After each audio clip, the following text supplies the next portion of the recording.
नमस्कार दोस्तों, आर्या टीवी के इस आध्यात्मिक चैनल पर आपका पुनः स्वागत है। पिछले एपिसोड में हमने मनाचे श्लोक के 72वें श्लोक का विवेचन सुना था। आज हम 73वें श्लोक का विवेचन सुनेंगे। तो आइए शुरू करते हैं आज का एपिसोड। आज का श्लोक इस प्रकार है।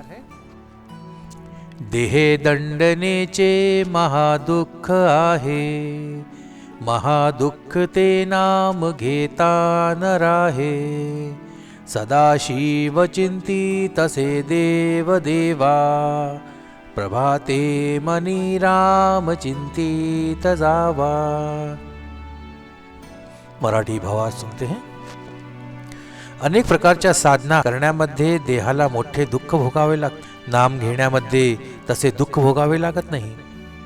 प्रत्यक्ष शंकर प्रभु रामाचे चिंतन करतो, म्हणून प्रातःकाळी रामाचे ध्यान करावे। हिंदी भावार्थ सुनते हैं। अनेक प्रकार की साधनाओं में शरीर को बहुत कष्ट सहना पड़ता है। नाम जपने में ऐसा कष्ट सहना नहीं पड़ता। स्वयं भगवान शंकर प्रभु राम का चिंतन करते हैं, इसलिए प्रातःकाल राम का ध्यान करना चाहिए। आइए विवेचन सुनते हैं। इस श्लोक को मुख्यतः 3 भागों में विभाजित किया जा सकता है। मानव का देहात्मवाद, शंकर और राम नाम की महिमा और आधुनिक दृष्टिकोण में परंपरागत ज्ञान का महत्व। ये तीनों भाग मिलकर इस श्लोक की गहराई को समझने में सहायक होंगे। आइए देखते हैं पहले मानव का देहात्मवाद। श्लोक का प्रारंभ मानव स्वभाव और उसके अस्तित्व की गहरी समझ से होता है। इसमें बताया गया है कि हमारी तात्विक मान्यताओं के अनुसार देह और आत्मा अलग है। मैं देह नहीं हूं, यह विचार शास्त्रों और दार्शनिक चिंतन का मूल आधार है, किंतु व्यवहार में अधिकांश लोग देहात्मवादी बनकर कार्य करते हैं, अर्थात वे अपने शरीर को ही अपना अस्तित्व मानते हैं। देहात्मवाद का स्वाभाविक और उपयोगी होना मनुष्य के लिए शरीर से जुड़ी अनुभूतियां इतनी सजीव और निकट होती हैं कि वह सहज रूप से इन्हें ही सत्य मान लेता है। जैसे पृथ्वी के घूमने के बावजूद सूर्य का घूमता हुआ दिखाई देना।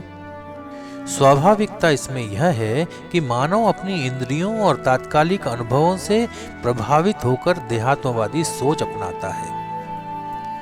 इसकी व्यवहारिक दृष्टि से उपयोगिता भी है, क्योंकि शरीर को स्वस्थ और सुखी रखना जीवन के लिए अनिवार्य है। लेकिन यह श्लोक यह भी इंगित करता है कि देहात्मवाद से ऊपर उठने के लिए अनुभूति के स्तर को ऊंचा और व्यापक करना आवश्यक है।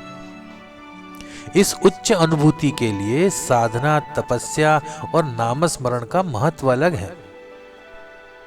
सुख सुविधा की तलाश और उसका प्रभाव मनुष्य स्वभावतः सुख सुविधा की ओर आकर्षित होता है और कष्टों से बचने का प्रयास करता है। लेकिन शरीर की सुख सुविधा को प्राथमिकता देते हुए यह भूल जाता है कि क्या वह सुख शरीर और आत्मा दोनों के लिए वास्तव में लाभकारी है। श्लोक में स्पष्ट किया गया है कि राम नाम का जप ऐसा साधन है जो शरीर और आत्मा दोनों के लिए कल्याणकारी है। यह कष्टों को मिटाने और आत्मिक शांति प्रदान करने का माध्यम है। दूसरा है शंकर और राम नाम की महिमा। भगवान शंकर का उदाहरण देकर राम नाम के प्रभाव और उसकी महिमा का वर्णन है।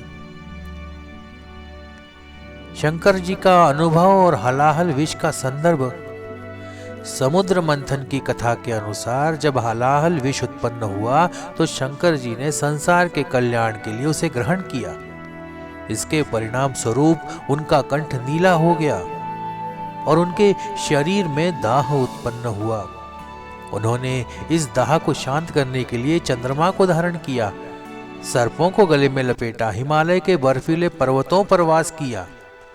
लेकिन इन सभी उपायों के बावजूद विष का दाह शांत नहीं हुआ।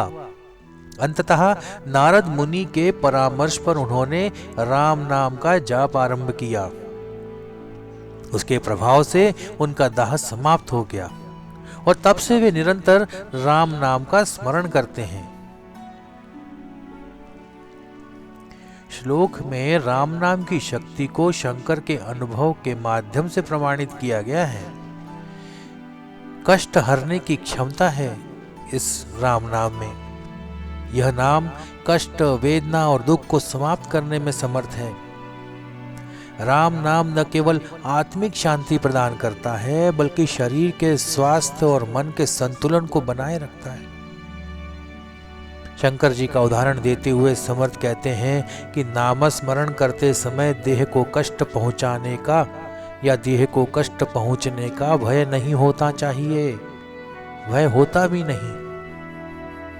शंकर भगवान जैसे महान व्यक्तित्व का अनुभव उद्धृत करना सामान्य जनमानस को प्रेरित करता है। यह मानव स्वभाव है कि जब कोई बड़ा व्यक्ति किसी विचार को स्वीकार करता है तो उस पर विश्वास करना सरल हो जाता है। आधुनिक दृष्टिकोण में परंपरागत ज्ञान का भी महत्व है। शंकर जी को भारतीय संस्कृति में एक अद्वितीय स्थान प्राप्त है। आधुनिक युग के कुछ विचारकों ने शंकर जी को अनार्य देवता या मूल देवता बताने का प्रयास किया, लेकिन यह श्लोक यह इंगित करता है कि यह धारणा भारतीय परंपरा के विपरीत है। शंकर जी केवल अनार्य देवता नहीं बल्कि ज्ञान, विज्ञान और चेतना के स्रोत हैं। भारतीय परंपरा के अनुसार शंकर जी सभी ऋषियों और मुनियों के ज्ञान के प्रेरणा स्रोत माने गए। यह भी ध्यान दिलाया गया कि आधुनिक सुशिक्षित वर्ग जो अपनी परंपराओं पर प्रश्न चिन्ह लगाता है, उसे भी जब अंतर्राष्ट्रीय स्तर पर किसी वैज्ञानिक द्वारा भारतीय परंपराओं का समर्थन मिलता है तो वह इसे सहर्ष स्वीकार करता है। यदि कोई नोबेल पुरस्कार विजेता व्यक्ति हमारी परंपराओं का समर्थन करता है तो बुद्धिजीवी वर्ग भी इसे सम्मान देने लगता है।